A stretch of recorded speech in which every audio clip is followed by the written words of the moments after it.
Bonsoir à tous, bienvenue sur Public Sénat. Ravi de vous retrouver pour ce nouveau numéro d'On va plus loin. Et au programme ce soir, notre débat sur la politique migratoire d'Emmanuel Macron. Le projet de loi Asile et Immigration a été présenté en Conseil des ministres. Un texte équilibré pour le ministre de l'Intérieur, Gérard Collomb. Objectif, réduire les délais d'instruction des demandes d'asile et faciliter la reconduite à la frontière pour les déboutés. Les associations y voient un net recul des droits de l'homme. À l'inverse, la droite dénonce un texte laxiste. Le débat est à suivre.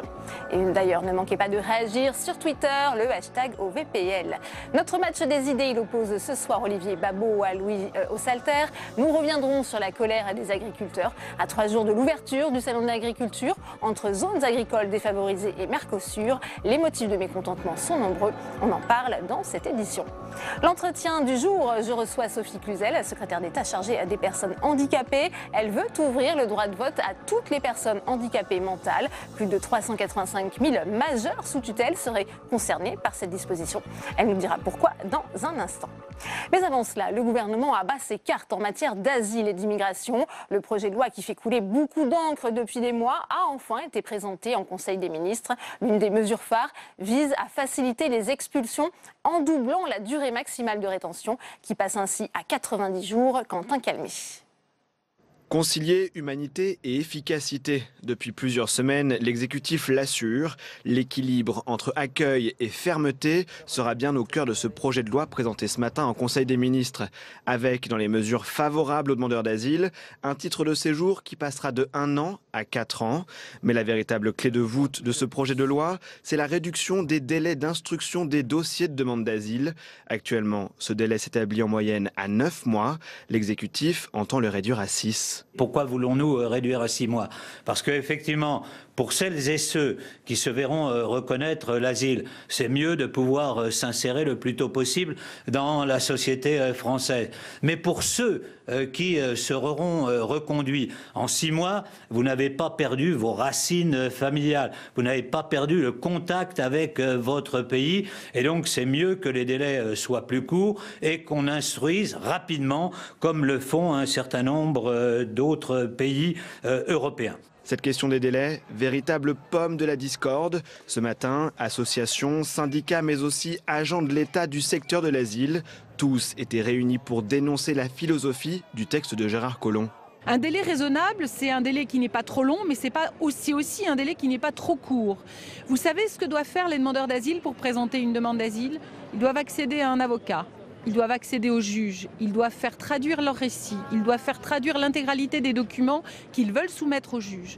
Ils doivent les faire traduire par des traducteurs assermentés.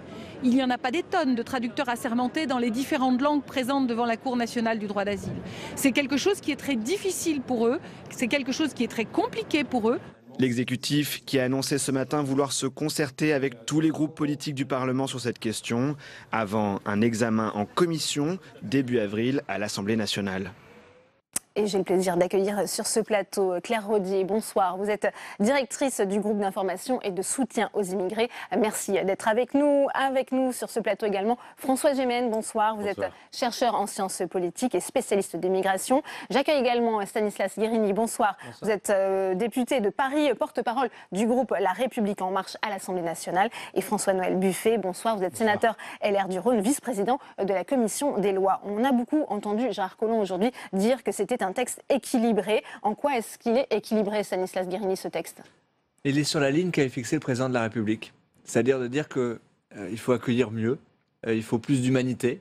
Ceux à qui l'on donne l'asile, il faut permettre de mieux les intégrer dans notre société. Et donc, nous pourrons en discuter. Il y a un certain nombre de mesures qui vont dans ce sens. Et puis, il faut appliquer aussi les décisions que la France rend. C'est-à-dire, quand on a donné, et on parlera de la question des délais, plus rapidement, un avis à ceux qui demandent l'asile à la France. Pour ceux à qui la France ne donne pas l'asile, les déboutés, il faut pouvoir les reconduire. C'est comme ça que nous aurons cette politique au niveau français, en cohérence aussi avec la politique européenne qui est menée.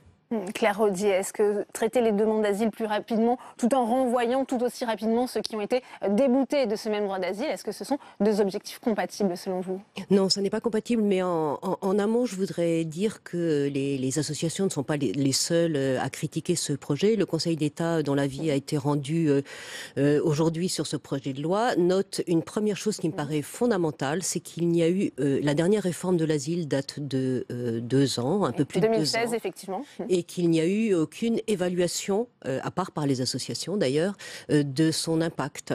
Et si on avait fait ce travail d'évaluation, on se serait aperçu par exemple que sur la question des délais, c'est l'administration qui impose aux demandeurs d'asile aujourd'hui des délais bien supérieurs à ce que cette loi de 2015 avait fixé pour pouvoir même entrer dans la procédure. Voilà, c'est un des aspects qui est important qui me semble important à être souligné.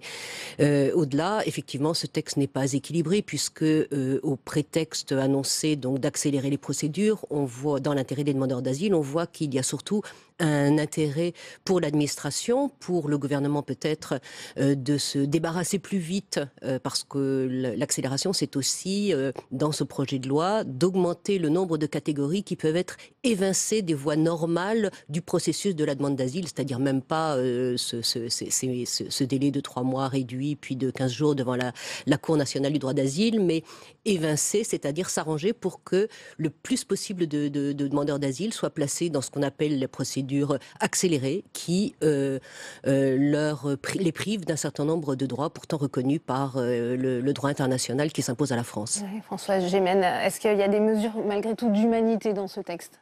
Il y a quelque chose qui sont intéressantes. Par exemple, la France s'engage à mieux protéger ceux qui sont déplacés par les catastrophes naturelles et le changement climatique. Sur la réduction des délais de demande d'asile, il y a un relatif consensus pour autant que les droits soient respectés.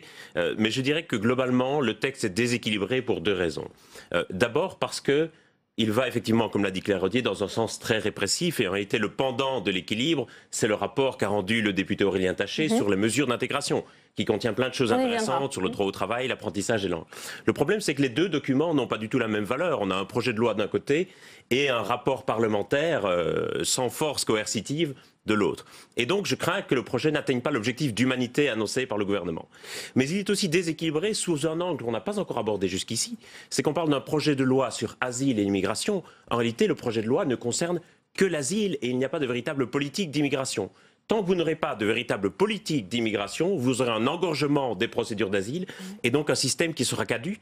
Et donc, le projet de loi, à mon sens, n'atteindra pas non plus l'objectif d'efficacité revendiqué par le gouvernement parce qu'il est déséquilibré sur ces 2 aspects. Vous rejoignez cette analyse, François-Noël Buffet? Je suis tout à fait d'accord avec ce que vous venez de dire. Il n'y a pas d'équilibre dans ce texte. Il n'y a pas de cohérence sur l'ensemble des politiques migratoires.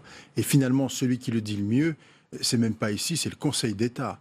Il est cinglant dans son avis qui est rendu cet après-midi, en disant qu'il n'y a pas d'étude d'impact sérieuse et qu'on ne place pas l'administration française en position de mener une politique claire et, j'allais dire, qui corresponde aux enjeux d'aujourd'hui, qui sont les enjeux structurants. Merci le Conseil d'État. Merci le Conseil d'État. Je pense effectivement que ce texte est un de plus en matière d'immigration qui ne réglera pas les vrais problèmes, qu'on a beaucoup d'éléments de langage très intéressants, très connus, très rodés de la part du gouvernement. Est-ce que vous diriez qu'il est laxiste, François-Noël Buffet, je vais vous dire, à droite aujourd'hui? Ma conviction première, c'est qu'on parle beaucoup du droit d'asile, c'est plus le sujet. L'OFPRA aujourd'hui est capable de rendre une décision en 3 mois, moins de 3 mois. Il n'y a plus de dossiers en stock, si vous me permettez cette expression. Donc les délais, l'OFPRA a fait son travail. La difficulté, elle est d'organisation, c'est-à-dire...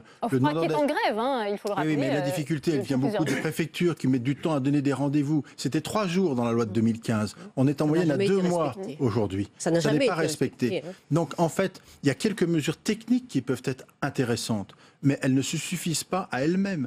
Pas un mot sérieux sur le traitement de l'immigration irrégulière, qui est le problème de fond en matière pour la France aujourd'hui. Comment reconduit-on dans leur pays d'origine les personnes qui ne peuvent pas rester sur le territoire? Il n'y a pas un mot là-dessus. Pas un seul mot. Et l'intégration aussi. Il y a le sujet de l'intégration. On va y venir si vous voulez bien, mais je vous propose quand même d'écouter Gérard Collomb, qui a défendu ce texte, le ministre de l'Intérieur, ce matin, à l'issue du Conseil des ministres. On l'écoute. C'est une loi qui est équilibrée, qui s'aligne surtout sur le droit européen et est totalement nécessaire qu'entre les pays comme l'Allemagne, comme la France, l'Italie, les Pays-Bas ou bien la Suède, nous ayons le même type de procédure. Parce que autrement, si vous n'avez pas le même type de procédure, évidemment, on regarde où la procédure est la plus facile pour pouvoir obtenir le droit d'asile. Et donc, à ce moment-là, c'est chez vous que tout le monde se dirige. Ouais, Stanislas Guerini, il fallait effectivement s'aligner sur le droit européen, c'est ce que nous dit Gérard Collomb. Oui, je voudrais dire un mot sur ce qui vient d'être dit, si vous me le permettez. Il y a des points que je peux rejoindre sur le fait qu'on ne peut pas regarder ce texte de loi tout seul. Il y a évidemment la question des moyens qu'on met pour nos politiques d'intégration, nos politiques d'immigration. Il s'avère que moi je suis rapporteur au budget sur cette question-là. Nous avons un budget, nous avons une majorité qui a augmenté le budget 303, si on veut être un peu technique, de l'immigration, de 26% en crédit de paiement. C'est vérifiable dans tous les documents budgétaires. Nous avions depuis des années des budgets qui n'étaient pas sincères sur ce sujet-là. Et donc, nous mettons des moyens, notamment pour l'hébergement. Vous dites la question des demandes d'asile, c'est un point secondaire. Non, il y a quand même, on vient de dépasser les 100 000 demandes d'asile aujourd'hui dans notre pays. Ça ne me semble pas être un point secondaire. Il faut mettre les moyens en place pour que, par exemple, on puisse mettre en place une politique d'hébergement. Et cette majorité a fait le choix de construire des places d'hébergement. Ce sera 7 500 places pour les demandeurs d'asile et 5 000 places pour les réfugiés. Aujourd'hui, il y a des réfugiés qui sont dans les places de demandeurs d'asile. Vous voyez, c'est une question qui doit dépasser le simple sujet législatif de ce qu'on discute dans la loi. Puis on pourra reparler aussi d'intégration. Pour autant, on a beaucoup vu quand même un durcissement des droits des étrangers. Ce qui inquiète en particulier le groupe d'information et de soutien aux immigrés dont vous faites partie, Claire Rodier, eh bien, c'est cet article aussi 16. C'est la durée de la retenue administrative pour vérification du droit au séjour qui passe de 16 heures à 24 heures. Cela crée, vous dites, une garde à vue pour les étrangers? Oui, c'est une espèce de tour de passe-passe puisque dans la... c'est un peu compliqué, mais à la suite d'une décision de la Cour de justice de l'Union européenne, la France a été obligée de réformer sa loi en ce qui concernait justement l'interpellation des personnes sans papier et de ne pas les mettre en garde à vue. Et donc la précédente loi a inventé ce qu'on appelait la retenue et qui a été fixé à 16 heures, c'est-à-dire un délai inférieur à celui de la garde à vue. Et aujourd'hui, on nous rétablit en fait la garde à vue pour des personnes qui ne peuvent pas être poursuivies pénalement. C'est un petit détail finalement à l'intérieur de cette loi, mais qui est très significatif de ce durcissement. Sur les propos de M. Collomb à propos de l'européanisation nécessaire des politiques d'immigration et d'asile, c'est quand même assez étrange de savoir d'une part qu'il n'y a pas vraiment de politique européenne dans ce domaine, mais d'autre part qu'il fait référence à l'Allemagne et à la Suède en disant il faut quand même qu'on ait les mêmes à l'Italie, qu'on ait les mêmes règles, sachant que ces deux pays respectivement ont atteint un taux d'accueil très très très largement supérieur eu égard à leur population respective à celui de la France, et que dans ces deux pays, ça fait bien des années qu'il n'y a pas une personne qui dort dans les rues. Et donc peut-être qu'il faudrait commencer, si on veut s'aligner sur ces pays qui sont présentés comme des modèles, par réfléchir aux moyens qu'ils ont mis en place pour ça. Et ça n'est pas la question de la rétention. Justement, si c'est pour justifier par une durée de la rétention qui va jusqu'à 90 et même jusqu'à 135 jours dans certains cas, voilà, en cas d'obstruction, qui constitue un bond énorme par rapport à la législation française. Il faut savoir ce que les associations disent depuis des années, c'est que pour éloigner une personne, l'administration n'a pas besoin de plus de 10-15 jours. Au-delà, ça ne sert à rien. Elle n'obtiendra qu'un taux minimal de personnes supplémentaires expulsées. Donc ça ne réglera pas le problème d'expulsion.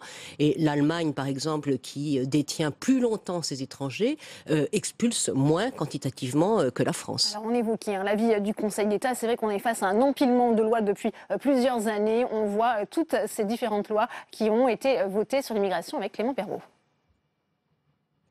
1986, les lois Pasqua. Nous sommes sous François Mitterrand, c'est la cohabitation. Jacques Chirac s'installe à Matignon et son ministre de l'Intérieur, Charles Pasqua, dégaine des lois qui feront date. Il rétablit les reconduites administratives aux frontières et limite l'accès à la carte résident mise en place par Mitterrand. En 1993, Pasqua impose le retrait de la carte de séjour aux étrangers polygames et durcit les conditions du regroupement familial. 1996, les lois Debré. Jacques Chirac est cette fois président. Ministre de l'Intérieur, Jean-Louis Debré propose des lois particulièrement dures. Au menu, renforcement du dispositif d'éloignement des étrangers en situation irrégulière, facilitation de leur rétention judiciaire, extension des contrôles d'identité sur les chantiers et lieux de production. 2007 à 2010, les lois Sarkozy. Sitôt élu, le président crée le poste de ministre de l'Immigration. Brice Hortefeux puis Éric Besson l'occuperont. Les deux hommes organisent des tests de langue française dans le pays d'origine des demandeurs de visa. Ils fixent des seuils de ressources pour les regroupements familiaux et mettent sur pied une charte des droits et devoirs du citoyen français que doit signer toute personne demandant la naturalisation. Brice Hortefeux veut imposer des tests ADN, mais le Conseil constitutionnel le retoque. Après les super flics de la droite française, au tour donc de Gérard Collomb d'écrire un nouveau chapitre dans notre longue histoire des lois sur l'immigration. François Gemène, qu'est-ce que ça vous inspire, cet empilement de lois? C'est vrai qu'on évoquait cet avis du Conseil d'État qui estime qu'une nouvelle loi n'est finalement pas nécessaire. Ça m'inspire deux choses. La première chose, c'est qu'on a tendance à reproduire sans cesse ce que faisaient les gouvernements précédents. Et on le voit bien dans leur reportage, qu'il y a une sorte de continuité dans toutes ces lois et que donc ça fait 20 ans qu'on applique des recettes qui ne marchent pas. Et donc là, il me semble qu'il y avait une opportunité effectivement pour un changement de braquet radical, pour repenser globalement les questions d'asile et d'immigration et qu'au lieu de ça, on se retrouve avec une toute petite loi qui finalement va exactement dans le sens des lois qui ont été présentées auparavant.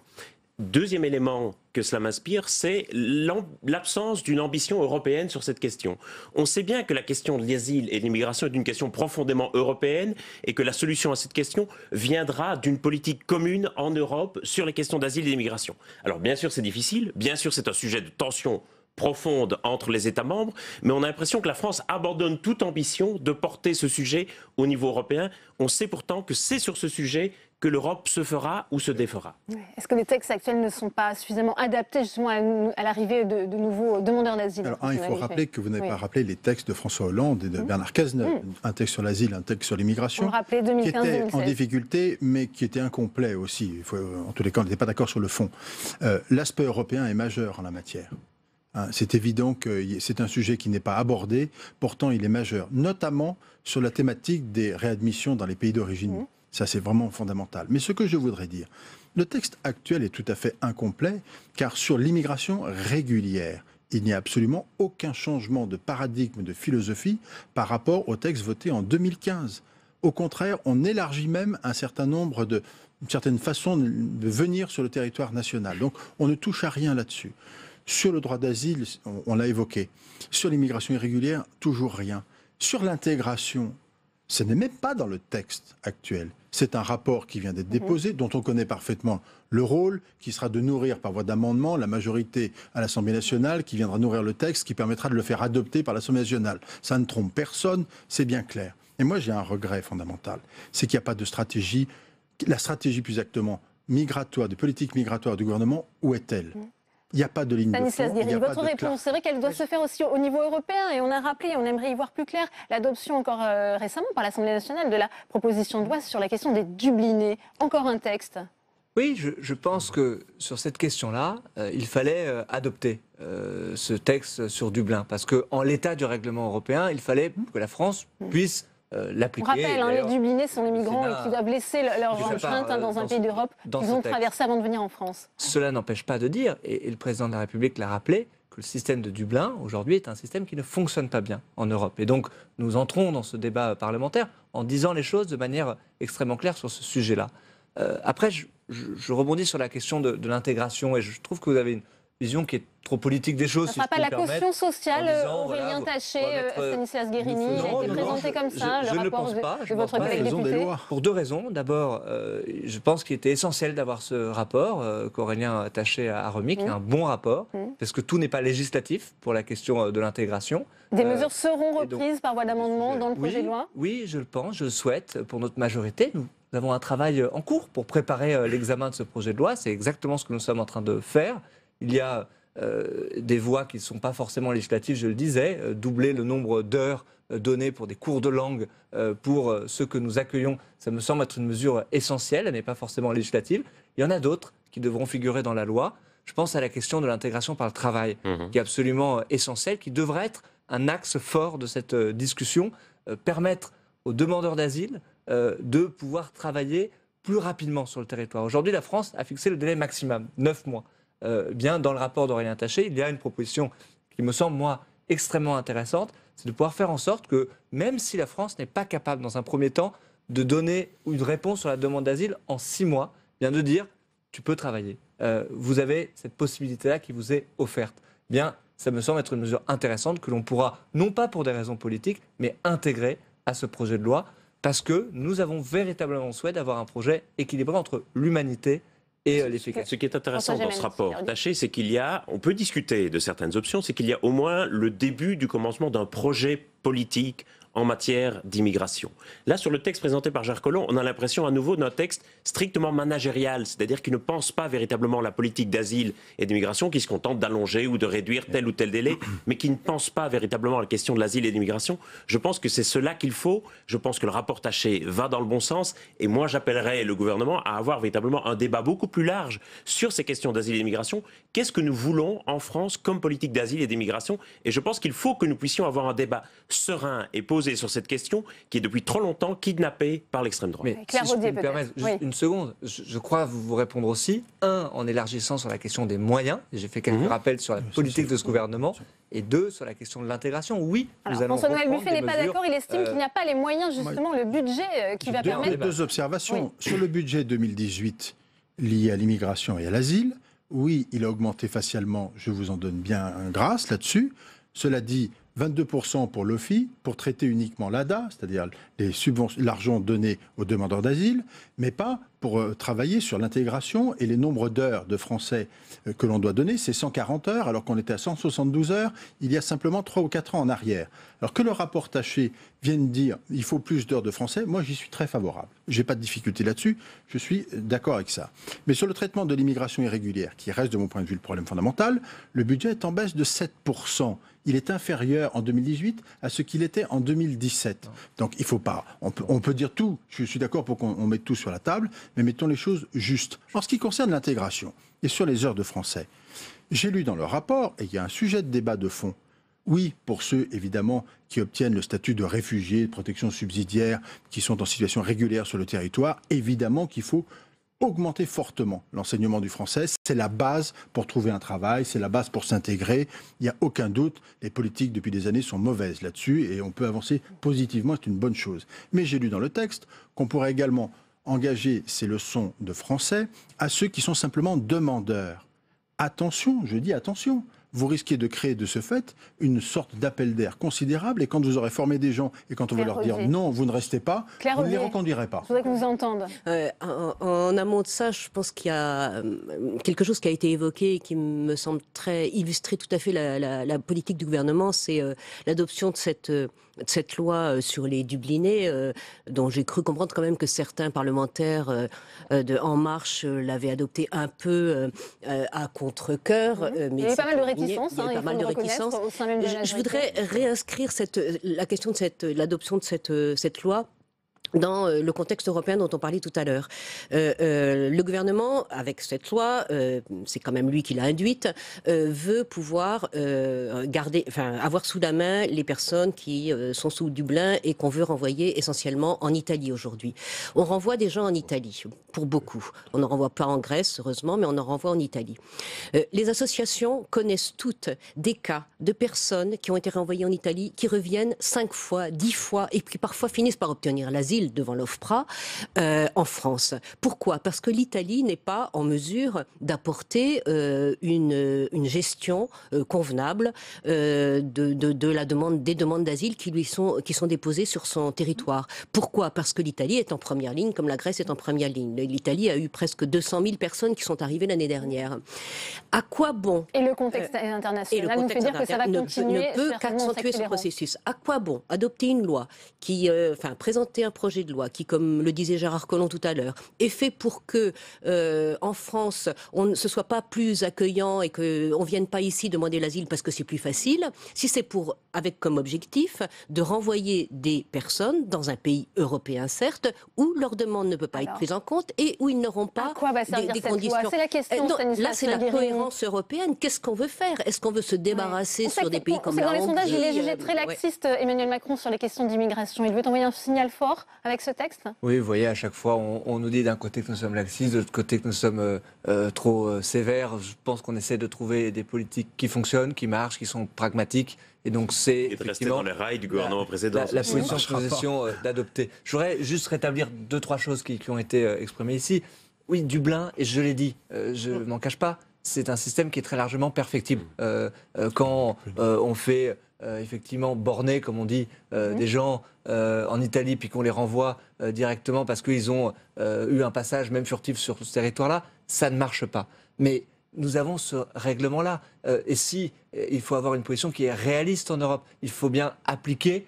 Ça n'empêche pas de dire qu'il faut réformer. Mais si nous ne votions pas cette loi, nous avions un vide juridique et nous ne pouvions plus appliquer le règlement européen tel qu'il est. Donc nous avons eu cette position pragmatique, tout en disant, d'ailleurs, puisque le Sénat avait introduit des mesures pour durcir ce projet de loi, et c'est ça qui avait donné des états d'âme dans notre majorité, pas la loi en elle-même, que nous pourrions y revenir à l'occasion de ce débat-là. Un deuxième point, rapidement, je ne voudrais pas rendre ce débat trop technique, mais je pense qu'il y a des choses qui ont été dites sur le budget, notamment sur le budget par rapport aux politiques de reconduite. Il y a un artifice dans ce que vous dites, puisque l'année dernière, nous avons eu Calais, qui a été des évacuations à Calais, qui ont été des montants extrêmement importants, qui ont été des montants ponctuels.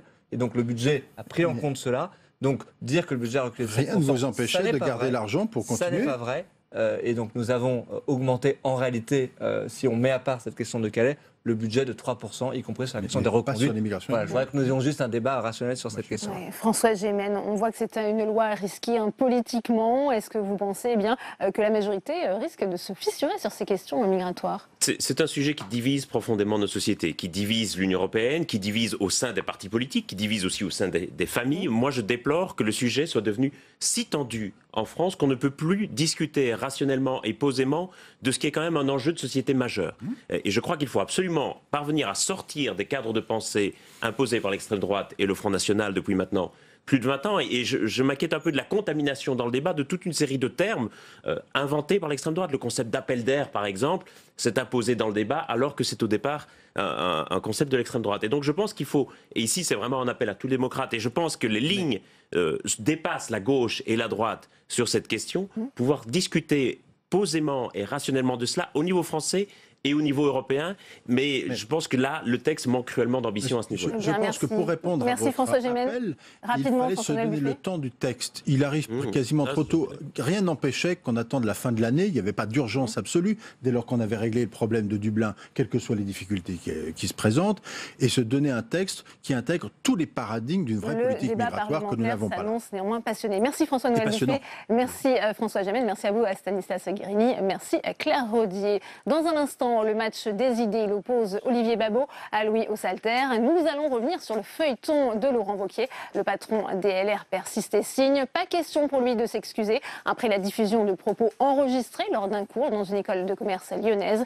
Hier, chez nos confrères de BFM TV, il annonçait vouloir porter plainte tout en revendiquant son franc-parler.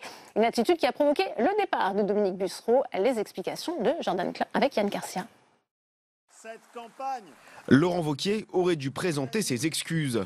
C'est en tout cas ce que pense une poignée d'élus les Républicains, pour certains démissionnaires. C'est le cas de la députée européenne Elisabeth Morin-Chartier, qui affirme sur Twitter ne plus se retrouver dans la spirale dans laquelle s'engagent les Républicains. L'ancien ministre Dominique Bussereau quitte lui aussi les rangs du parti. Je pensais qu'il pouvait se dire, allez, soyons clairs, j'ai fait le kéké devant mes étudiants, je l'ai roulé un peu pour montrer que j'étais jeune et dynamique. Je reconnais que je suis allé trop loin et que c'est des propos que je n'aurais pas dû tenir. Mais le faux pas grave du chef fait que je ne peux pas rester dans l'équipe dont il est le chef. Mais pour les soutiens de Laurent Wauquiez, ces différentes démissions du parti Les Républicains ne sont qu'anecdotiques. Aujourd'hui, les Républicains sont la première force d'opposition au pouvoir. Clarification. Et nous avons gagné les deux élections législatives et c'est beaucoup plus important, partiel, c'est beaucoup plus important que l'attitude de quelques élus que personne d'ailleurs au demeurant ne connaît. Au Sénat, les élus proches d'Alain Juppé sont abasourdis face aux déclarations de Laurent Wauquiez et se questionnent quant à leur avenir au sein des Républicains.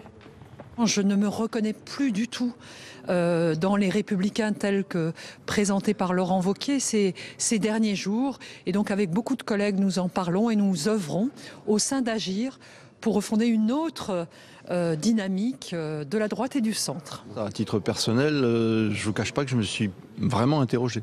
Sur le fait de démissionner? Oui, de prendre du champ. Démissionner, je ne sais pas, mais prendre du champ. Sur le fond, surtout si Laurent Wauquiez assume, il a dit tout cela. Et même enveloppé, comme on dit, de papier de chocolat, ça fait mal au foie quand on doit digérer tout ça. Hein. Après les explications de Laurent Wauquiez, le maire de Thionville, Pierre Cuny, a aussi fait défection à sa famille politique. Mais bien avant cette polémique, Frédéric Lefebvre et même Xavier Bertrand avaient rendu leur carte de membre du parti. Et les invités du match ce soir, Olivier Babot, vous êtes président de l'Institut Sapiens. Bonsoir, merci d'être avec nous. Face à vous, Louis Sausalter, bonsoir. Vous êtes journaliste politique à Marianne. Première question, puisqu'on voit que ces propos tenus à l'école de management de Lyon par Laurent Wauquiez, eh bien, il ne les regrette pas, ces accusations, à l'exception de celles contre Nicolas Sarkozy. Que pensez-vous de cette stratégie du « je persiste et je signe » ? Je pense qu'il n'avait pas le choix, en réalité, Laurent Wauquiez. Ça fait des mois que, depuis sa campagne pour la présidence des Républicains, puis à la tête du Parti des Républicains, que Laurent Wauquiez bâtit toute sa stratégie sur celui qui ne vous raconte pas d'histoire, le parler vrai, la voix du peuple contre le président des villes que serait Emmanuel Macron. Et donc Laurent Wauquiez ne pouvait pas stratégiquement se dédire parce que ça aurait ruiné en fait la stratégie qui consiste à se poser en héros du parler vrai, du parler cash. Donc il n'avait pas le choix, c'est un moment compliqué pour lui évidemment, d'autant plus compliqué qu'il a dit du mal de Nicolas Sarkozy, qui reste le nom le plus applaudi dans les meetings qui rassemblent le noyau dur des Républicains. Donc ça fait du mal à sa propre famille politique. Et d'ailleurs, il s'en mord encore les doigts et a dû s'excuser platement auprès de Nicolas Sarkozy qui lui a passé un savon. Donc il n'avait pas le choix, pas d'autre choix que d'assumer. À court terme, c'est évidemment un moment embêtant pour lui. Ça l'a obligé à faire une communication de crise, à mettre en place un dispositif. À moyen terme, je ne suis pas sûr que ça laisse des dégâts durables parce que effectivement il peut rebondir, il a en tout cas trouvé le moyen de rebondir et de sauver un petit peu les meubles en disant bah oui moi je parle cash, je suis comme ça, c'est mon personnage. Bon c'est une stratégie je pense qu'il n'avait pas joué effectivement. Sauve les meubles, mais pourtant 57% des Français, c'est un sondage ELAB qui vient de paraître, juste ces propos choquants, Olivier Babot. Oui, c'est 57% des Français, mais en fait il ne s'agissait pas de s'adresser aux Français, il s'agissait de pour dire raffermir sa famille politique. Moi, de deux choses l'une. Soit ces propos étaient fantastiquement stupides, soit ils étaient fantastiquement malins. C'est-à-dire qu'on connaissait évidemment la vieille technique de la fuite organisée, du ballon d'essai dans l'opinion. Oh là là, zut, le projet de loi a fuité, et puis on voit comment ça réagit, puis derrière on fait une sorte de mise au point et on fait un peu mieux. Et là, vous avez, on pourrait dire, un truc qu'un communicant aurait pu inventer en disant, alors je ne sais pas, peut-être qu'on saura le fin mot de l'histoire, mais est-ce que ça a été préparé ou pas ? Mais in fine, j'ai l'impression que le résultat, c'est en effet un bras de fer, on pourrait dire, de Laurent Wauquiez tout seul face à quelques, on pourrait dire, classiques du parti. Et finalement, Wauquiez, il joue le peuple, on pourrait dire le peuple LR, hein, ses électeurs, les adhérents, contre effectivement quelques classiques. Il risque effectivement le schisme. On a vu avec le FN ce qu'avait donné le schisme. En général, ça ne donne pas grand-chose. Vous avez des gens qui s'en vont, mais qui tout seuls n'arrivent pas vraiment à exister. Est-ce que ça va être le cas ? J'ai l'impression que finalement, il va paradoxalement peut-être en sortir grandi dans sa famille, évidemment. Après, au niveau national, c'est autre chose. Justement, on en parle de sa famille, puisqu'on a vu la démission de Dominique Bussereau. Certains juppéistes aussi lui ont emboîté le pas. Ça va être quand même un risque pour lui de s'isoler peut-être. Non, c'est un risque pour lui, oui, de se retrouver dans une cabine téléphonique. Mais en fait, ce n'est que le commencement d'une histoire qui a déjà commencé et qui a commencé avec l'élection d'Emmanuel Macron. Depuis qu'il est élu, Emmanuel Macron cherche à fracturer la droite. Donc des élus étaient partis. Le Premier ministre, plus Gérald Darmanin, plus Bruno Le Maire sont partis au gouvernement. Il y a des élus qui ont lancé le parti Agir et le parti des constructifs. Donc tout ça était un processus qui était déjà commencé. Dominique Bussereau s'était déjà mis en congé de LR, comme il le dit. Là, il assume en fait véritablement son geste. L'interrogation qui pèse, elle est quand même sur Alain Juppé, parce que Dominique Bussereau ou d'autres élus du même calibre, ça ne parle pas beaucoup en réalité aux Français. Donc c'est pas ça qui va attendre à l'image de Laurent Wauquiez. En revanche, un Alain Juppé, une figure comme Alain Juppé, ce serait plus embêtant. Et une figure aussi comme Nicolas Sarkozy, dont l'ombre tutélaire plane encore sur la droite. Le fait que Laurent Wauquiez, qui n'était déjà pas en bon terme avec lui en réalité, se soit embrouillé et qu'il se soit pris un savon du parrain de la droite, comme on pourrait l'appeler, ça c'est quand même embêtant pour lui dans sa volonté de s'affranchir et donc de railler ceux qui étaient un peu les tontons, on va dire, pour ne pas dire les tontons flingueurs de la droite. Il a pris un gros risque et si Alain Juppé venait à claquer la porte, ce serait un petit séisme de plus dans une décomposition. Oui, les attaques contre Alain Juppé ne sont pas très étonnantes parce qu'on voit bien la problématique, on pourrait dire, si on pense en termes de marketing politique aujourd'hui de Laurent Wauquiez, hein, c'est d'essayer de trouver un espace face à la République En Marche qui a réussi à créer cette espèce de mastodonte au centre qui va très loin à droite et aussi relativement loin à gauche, mais moins à gauche qu'à droite. Et finalement, son problème à Laurent Wauquiez, c'est de se recréer un espace. Et pour se recréer un espace, c'est pas avec un Alain Juppé qui incarnait plutôt ce centre droit, c'est plutôt effectivement en essayant de mordre sur la droite, très très à droite. Le problème, effectivement, Sarkozy, c'est un petit peu plus problématique. C'est peut-être là qu'on pourrait dire que c'est l'indice qui pourrait dire que le truc n'a pas été trop préparé en réalité. Je pense effectivement que ça confirme tout ça. Parce qu'effectivement, si le truc avait été monté, on aurait évité une attaque contre Sarkozy qui reste quand même, je pense, un capital dans la famille, je veux dire dans le cœur, dans le noyau des Républicains, qui a encore un capital important. Ouais, on disait, cette rhétorique populiste, c'est pour aussi aller chasser sur les terres du Front National. Ça, on l'a déjà vu finalement. On se souvient de la ligne Buisson qu'avait emprunté Nicolas Sarkozy, justement. Oui, et c'est tout le pari de Laurent Wauquiez. Et lui, il l'affiche quasiment clairement. Il veut aller siphonner l'électorat de Marine Le Pen. Il pense que toute la frange centre-droit, voire bourgeoisie de droite, classe aisée qui votait traditionnellement à droite, sont partis chez Emmanuel Macron, ils sont partis pour longtemps. Et que lui, il peut profiter de la faiblesse de Marine Le Pen pour ramener à lui son électorat. Son problème, c'est qu'en fait, même dans l'électorat de Marine Le Pen, il y a un problème d'insincérité. C'est-à-dire que ces gens-là ne le croient pas. Ils disent Sarkozy nous a déjà fait le même coup, il nous a dit qu'il serait très à droite et finalement il n'a pas été tant à droite que ça, donc nous préférons Marine Le Pen. Ça, c'est des choses qu'on entend en boucle dans des meetings de militants du Front National quand Marine Le Pen en ce moment se déplace dans sa tournée à travers la France pour essayer de refonder, comme elle dit, reconstruire son parti. Ce sont des choses qu'on entend à propos de Laurent Wauquiez. Donc elle se dit sereine quant à la concurrence que pourrait lui faire Laurent Wauquiez sur son propre terrain. Il est évident que la stratégie du discours populiste, du parler vrai, qui s'oriente un peu vers une stratégie à la Trump, mais qui nous vient d'un Wauquiez ultra diplômé, très intelligent, donc pas du tout un profil à la Donald Trump, justement, fait pour Paris, d'aller siphonner cet électorat. Pour l'instant, dans l'opinion publique, on observe plutôt un sentiment sceptique, parce que Laurent Wauquiez, il a changé d'avis plein de fois, et les gens ne lui font pas crédit d'une grande sincérité. Autre thème du match des idées ce soir, Olivier Babot, samedi matin, 7h, Emmanuel Macron sera au chevet des agriculteurs à l'occasion de l'ouverture du 50e salon. On avait entendu les agriculteurs particulièrement mobilisés. Je vous propose d'ailleurs d'écouter Christiane Lambert, c'est la présidente de la FNSEA. Je pense qu'il va leur dire qu'il les aime, puisqu'il aime bien dire aux gens qu'il les aime. Et je crois qu'ils attendent un peu autre chose quand même. Nous avons une journée d'action la veille, le 21, dans toute la France, d'agriculteurs qui disent « Et sur le Mercosur, Monsieur Macron, que se passe-t-il si vous ouvrez les frontières à l'infini Et que se passe-t-il si vous virez des zones défavorisées simples, des zones handicap qui n'auront plus d'aide ?» C'est-à-dire qu'il y a quelques incohérences que nous allons pointer. Ça veut dire que tout va pas si bien que ça.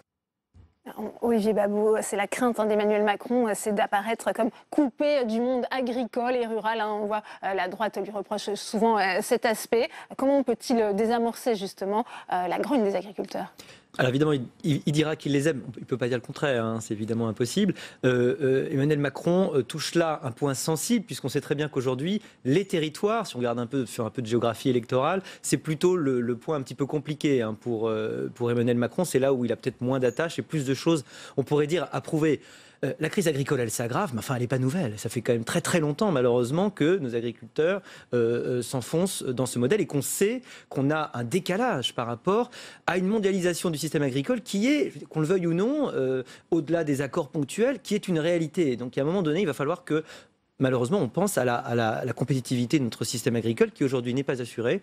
On a globalement des exploitations qui sont trop petites, on a un modèle familial qui est unique et qui, on pourrait dire pour l'instant, ne marche pas, et un certain modèle aussi, il faut dire, d'étatisation de l'agriculture à travers un système des SAFER qui n'a jamais été sérieusement remis en cause et qui est la proie de différents lobbies. Il est plutôt dans la câlinothérapie, Louis Salter, on voit qu'il va le recevoir demain, 1000 jeunes agriculteurs, ça c'est la méthode Macron, on reçoit justement pour désamorcer en quelque sorte la colère, pour s'assurer un salon sans siffler. Il câline, il veut faire des belles images, alors il y a quand même un député de la majorité qui me disait aujourd'hui, de toute façon, Macron va se faire huer, il va se faire siffler, la situation est trop grave et la colère est trop forte chez les agriculteurs pour que ce ne soit pas le cas. Mais Emmanuel Macron pourra faire toutes les câlinothérapies du monde, il ne pourra pas résoudre une contradiction du type de celle de l'accord de libre-échange qui est en train d'être négocié avec les pays d'Amérique du Sud, qui est qu'en réalité, d'un côté, on assure aux agriculteurs qu'on va assurer leur niveau de vie, leurs revenus, leur modèle, la pérennisation de ce qui les fait vivre ou survivre en réalité.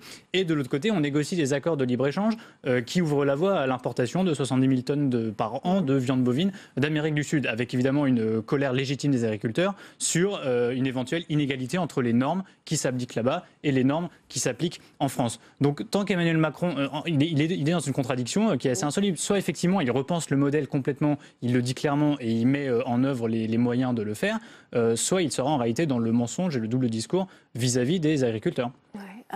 C'est vrai qu'il y a ce double langage, cette contradiction avec ces accords du Mercosur. Comment il peut s'en sortir, le chef de l'État? Il a dit s'il faut que je reste toute la journée samedi, je suis prêt à partir après la fermeture.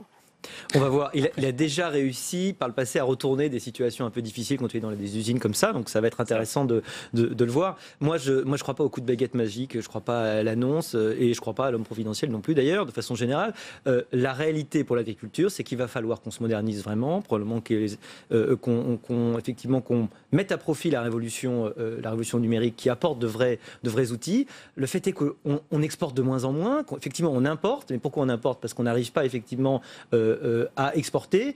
Il y a une problématique de qualité et de transparence pour que les gens soient capables de choisir à qualité égale, parce qu'effectivement le problème c'est souvent qu'on n'a pas la même qualité, dès qu'il y a des prix qui sont effectivement préférés, alors qu'on n'a pas la même qualité derrière. Si on arrive à lever ces problèmes, par exemple en créant plus de labels, en apportant effectivement une vraie garantie sur ce qu'on fait, en développant effectivement aussi les circuits courts, on va arriver enfin à améliorer l'état tragique de notre secteur agricole. Malheureusement ça ne va pas être en élevant des barrières, en annonçant qu'on va refaire du protectionnisme et en distribuant encore des millions qu'on réglera le problème. Tout ce qu'on fera, c'est continuer à faire qu'il soit lancinant et purulent. Je pense qu'il faut malheureusement croire dans des solutions plus longues qui ne se feront pas en un coup de baguette magique. Le gouvernement est mobilisé sur ce salon. Il a également demandé à Édouard Philippe de rester 3 jours. Là aussi, il y aura du travail pour l'exécutif pour s'attirer la confiance du monde agricole. Oui, il y a ça, mais il y a surtout le fond. Alors, ce qui sera intéressant aussi de suivre, ce sont les effets des états généraux de l'alimentation qui ont duré plusieurs semaines. Qui vont être traduits dans la loi. Qui vont être traduits dans une loi dont on n'a pas encore tous les tenants et les aboutissants. L'un des gros problèmes qui a été soulevé par ces états généraux, c'est la relation entre les fournisseurs, que sont les agriculteurs, et la grande distribution. On sait qu'aujourd'hui, dans les négociations commerciales, c'est en réalité la grande distribution qui a la main et qui écrase souvent les exploitants et qui, eux, ont du mal à se faire entendre dans ces négociations. Il y a une promesse du gouvernement à travers ces états généraux qui était de rééquilibrer cette négociation, de rééquilibrer ce qui est un peu un bras de fer permanent, ce qui est conçu comme un bras de fer, pour essayer de faire en sorte que les exploitants vivent mieux et que leurs revenus soient tirés non pas des aides des zones rurales défavorisées, qui est le sujet qu'évoquait Christiane Lambert, mais beaucoup plus du produit de leur travail. On verra. Ça, c'est une promesse sur laquelle le gouvernement est véritablement très attendu. Et ce sera là-dessus que ça se jugera, beaucoup plus que sur des selfies, des caméras ou pourquoi pas des œufs jetés sur des ministres qui défileront au salon de l'agriculture. Ce ne sont que des images. Un mot sur la personnalité du ministre de l'Alimentation, de l'Agriculture, Stéphane Travert. Il y a aussi cette guerre au sein du gouvernement entre lui et Nicolas Hulot. Là, le message est troublé auprès des agriculteurs, selon vous, Olivier Babot? Oui, le sujet agricole est compliqué parce que vous avez à la fois, on pourrait dire, un poids électoral inversement proportionnel au poids réel en fait du nombre d'agriculteurs parce que le sujet agricole ça tient au cœur de beaucoup de gens, de beaucoup de Français, même s'ils sont des urbains. C'est ce qu'on voit d'ailleurs dans l'affluence au moment du salon de l'agriculture. On a toujours, on pourrait dire, la terre au cœur, alors qu'on n'y est pas. Donc c'est pour ça que c'est important de s'en prévaloir. Et la deuxième chose, c'est que vous avez en France une idéologisation, il faut bien le dire, de l'approche écologique tout à fait particulière, qui est parfois en opposition avec l'approche économique. Et c'est, on pourrait dire, les deux qui font un petit peu des frictions quand ils se rencontrent, et c'est ce qu'on voit à travers pour dire, les approches des deux ministres. Ouais. Autre thème du match des idées, on va venir sur la situation internationale et la Syrie, car pour la 4e journée consécutive, les avions du régime de Bachar al-Assad larguent bombes et barils d'explosifs sur le fief rebelle de la Ghouta orientale. Pour l'instant, on n'avait pas entendu Emmanuel Macron ni son ministre des Affaires étrangères, Jean-Yves Le Drian, sur ce thème. Ils se sont exprimés, on les écoute. C'est vrai que la situation en Syrie se dégrade considérablement. C'est vrai aussi qu'à mon sens, le pire est devant nous et que s'il n'y a pas d'éléments nouveaux, nous allons vers un cataclysme humanitaire. Ce qui se passe dans la Ghouta orientale aujourd'hui est clairement, vigoureusement condamné par la France. C'est pourquoi la France demande une trêve dans la Ghouta orientale afin de s'assurer des évacuations nécessaires des civils, du maintien, plutôt de la création de tous les accès humanitaires indispensables dans les meilleurs délais.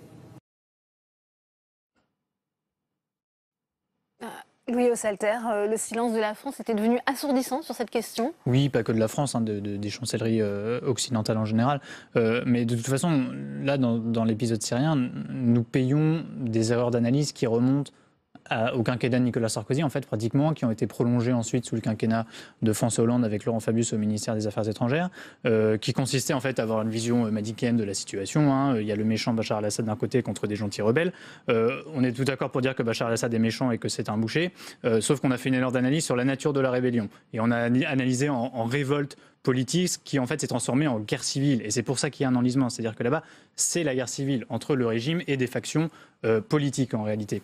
Ce qui se passe dans la Ghouta orientale, c'est en réalité peut-être l'un des derniers épisodes, on l'espère, du conflit, parce que après la chute d'Alep, c'est l'une des dernières, en réalité, enclaves rebelles, et notamment la dernière enclave rebelle aux portes de Damas. Et c'est pour ça que le régime y concentre toutes ses forces. Et on voit les chancelleries occidentales, on voit le président français, quand ce n'est pas Macron, ce n'était d'autres avant lui, impuissant, c'est-à-dire appelé effectivement à un cessez-le-feu, à une trêve, à des corridors humanitaires. Mais comme depuis le début, on n'a pas eu la bonne analyse, aujourd'hui, tous les pays, pas que la France, hein, les États-Unis également, tous les pays occidentaux, en réalité, sont complètement en panne de solutions, parce qu'au début, ils n'ont pas appréhendé de la bonne façon. Emmanuel Macron, devant la presse élyséenne, a redit, si la France a des preuves avérées que des armes chimiques proscrites sont utilisées contre les civils en Syrie, nous frapperons. Oui, je crois quand même qu'on est dans une situation d'impuissance. En effet, on a des déclarations. Alors, on est sorti, le drame humanitaire qui est de plus en plus visible a fait qu'on est sorti de notre silence. Mais effectivement, c'est un silence, on pourrait dire, d'impuissance. J'ai l'impression qu'on fait des déclarations un peu comme le fait le Vatican. C'est-à-dire que c'est un peu comme le pape. On appelle à la paix et à l'amitié dans le monde, mais enfin, on n'a pas de toute façon les moyens, on n'a pas les divisions pour le faire. Ça laisse, on pourrait dire, rêver qu'un jour l'Europe puisse, si elle arrive à parler d'une seule voix, être capable de pouvoir tenir tête peut-être plus facilement à une Russie qui a d'autres agendas ou à des États-Unis qui ont aussi une vision pour le coup encore assez manichéenne. Et en même temps, la question des frappes en Syrie. On nous avait dit, oui, on a aussi en fait le précédent libyen qui plaide contre l'intervention, évidemment. C'est-à-dire que maintenant on sait que ce n'est pas parce qu'on croit bon d'intervenir face à un tyran qui martyriserait son peuple qu'en fait on crée des situations meilleures. Le bourbier libyen aujourd'hui est la meilleure preuve qu'une intervention sans bonne analyse, sans réflexion, c'est en réalité la meilleure façon de créer ensuite des bourbiers qui sont dangereux, y compris pour notre sécurité. Eh bien, merci à Louis Ossalter, merci à vous Olivier Babot. Dans un instant, l'entretien dont va plus loin. Invité ce soir Sophie Cluzel, secrétaire d'État chargée des personnes handicapées. On se retrouve après une courte pause. Ils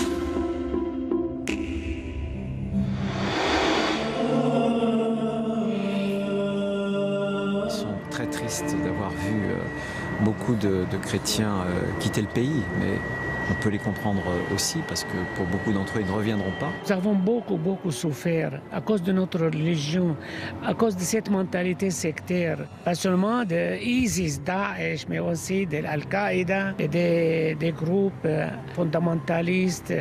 Encore aujourd'hui, les chrétiens ne sont pas acceptés à Mossoul parce qu'on considère qu'ils sont du côté des Occidentaux, et ce, même après Daesh. En tout cas, aujourd'hui, il y a un nouvel espoir, celui de la reconstruction.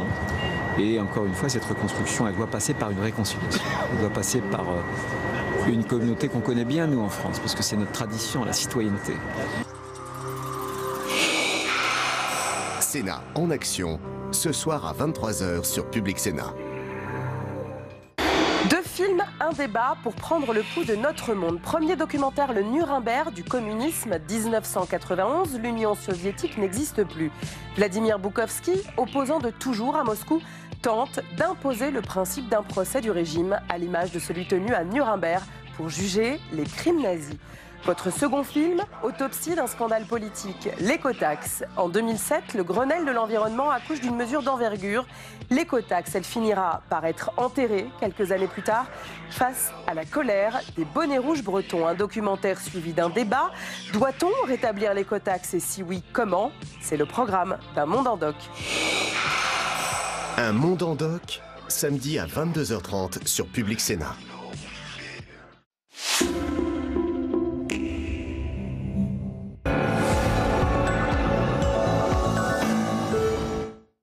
Et invitée de notre grand entretien ce soir, Sophie Cluzel, bonsoir. Vous êtes secrétaire d'État en charge des personnes handicapées. Alors depuis 2009 et la modification de l'article 5 du Code électoral, les personnes sous tutelle, des personnes handicapées mentales ou psychiques peuvent se rendre aux urnes, sauf avis contraire d'un juge. Cette mesure a été jugée discriminatoire par le défenseur des droits. Est-ce que vous souhaitez revenir dessus ? Exactement. Je pense que non seulement par le défenseur des droits, mais aussi par la Convention internationale des droits de l'homme, par les avis aussi du Conseil national consultatif des droits de l'homme, par les associations, tout le monde nous dit mais remettez dans leur plein droit les personnes handicapées. Donc en effet, il suffirait peut-être d'abroger cet article 5 pour permettre aux personnes handicapées de retrouver toute leur dignité d'être humain, et non seulement d'être humain, mais avec leur droit civique, c'est-à-dire le droit de vote. Comment s'assurer que leur vote ne sera pas dévoyé, que ces personnes peuvent être influencées par leur tuteur ou leur auxiliaire ? Alors l'influençabilité, c'est vraiment ce qu'on a opposé pour que les droits des femmes ne soient réels qu'en 1944. C'est le principe même de la démocratie politique, l'influençabilité. Charge à nous, par contre, d'accompagner ces personnes, de leur mettre en facile à lire, à comprendre tous les éléments des programmes électoraux, de pouvoir les accompagner dans leurs gestes et de pouvoir recevoir et les faire parler, les faire consentir, les faire travailler sur tout ce droit civique.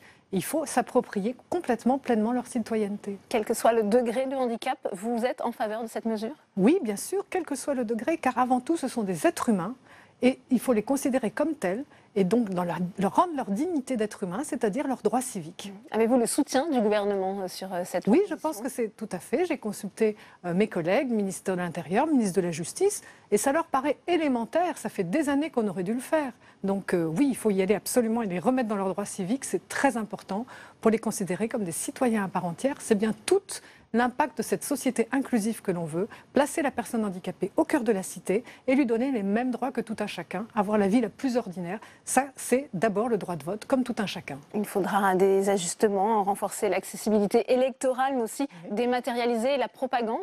Comment on fait ? Oui, mettre en facile à lire, à comprendre. C'est un langage qui existe depuis très longtemps. Il faut vraiment qu'on passe le turbo là-dessus, c'est-à-dire qu'on puisse expliquer des concepts compliqués dans un langage simple, avec des pictogrammes, par exemple. Ça se fait dans beaucoup de pays d'Europe.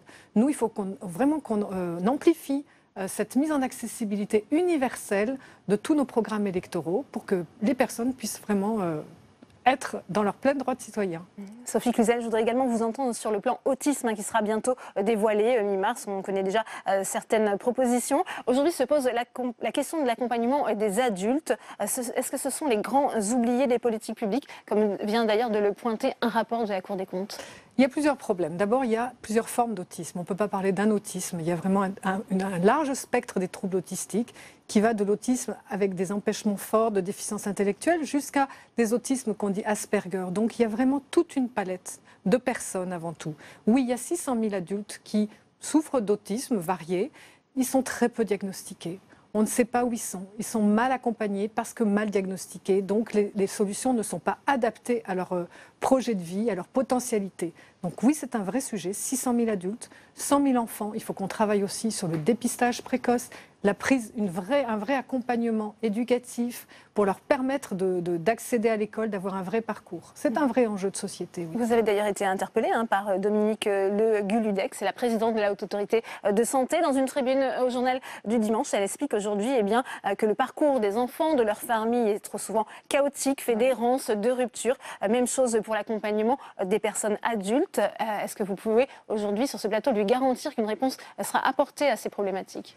Nous avons regardé les recommandations de la Haute Autorité de Santé, présentées justement enfants et adultes, et nous sommes tout à fait en phase. avec cette importance de dépister précocement. Tout se joue dans le début. Il est absolument intolérable qu'une famille puisse attendre des mois et des mois pour avoir un diagnostic. Donc, il faut pouvoir agir avant même que le diagnostic soit posé.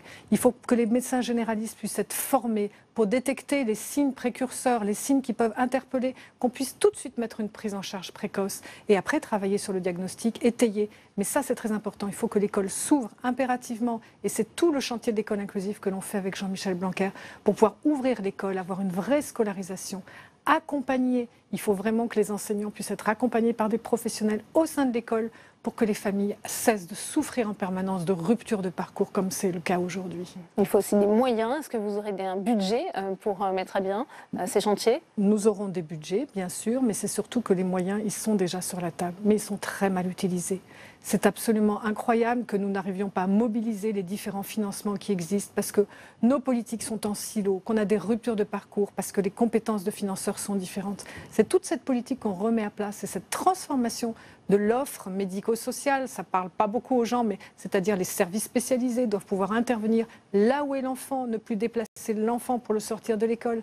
C'est toute cette rupture, c'est tous ces services qui sont saucissonnés aujourd'hui qui font qu'il y a des ruptures. Donc oui, nous aurons des moyens, certes, mais c'est surtout que nous allons utiliser beaucoup mieux les moyens qui sont aujourd'hui à disposition. Je voudrais qu'on voit ensemble cette image et qu'on écoute Édouard Detré, hein, vous le connaissez, oui. Il a parcouru la France dans son fauteuil, il a été reçu ici au Sénat, mais aussi à l'Élysée, on l'écoute. Je ne suis pas malade. Je suis en situation de handicap et je vais vivre encore très longtemps. Donc c'est ce message aussi que je veux faire passer. Parce que souvent on peut dire, voilà, c'est une personne en fauteuil, il y a peut-être un risque encore plus élevé d'investir et de lui prêter. Non, pas du tout. Donc ça c'est vraiment un message que je veux faire passer là. Ça force le respect, hein, ce qu'il a fait. Édouard Detré, au-delà de ça, il pose la question aussi de l'insertion professionnelle. On sait que le Sénat travaille sur ces questions. Il y a un groupe de travail qui a été lancé. Est-ce qu'il faut, sur ce point, un financement unique? Il est jugé aujourd'hui trop complexe. C'est beaucoup trop complexe. C'est pour ça que nous nous y attelons. Nous avons lancé la concertation sur la réforme complète et la rénovation de la politique d'emploi. On a mis 30 ans pour arriver à 3% du fameux quota qui normalement est à 6%. Les personnes n'ont pas encore envie d'attendre 30 ans pour arriver à 6%. Donc nous nous mettons autour de la table, nous réfléchissons tous ensemble, tous les acteurs. Et surtout, il faut donner de la lisibilité à cette politique qui est hyper complexe. C'est un cauchemar pour les entreprises de pouvoir remplir aujourd'hui leur déclaration d'obligation d'emploi, 85 items, quelquefois elles mettent 6 mois d'un salarié pour pouvoir le remplir. Il faut qu'on simplifie tout ça. Il faut qu'on puisse donner à voir les compétences des personnes. Édouard est un vrai chef d'entreprise avec qui on a beaucoup discuté.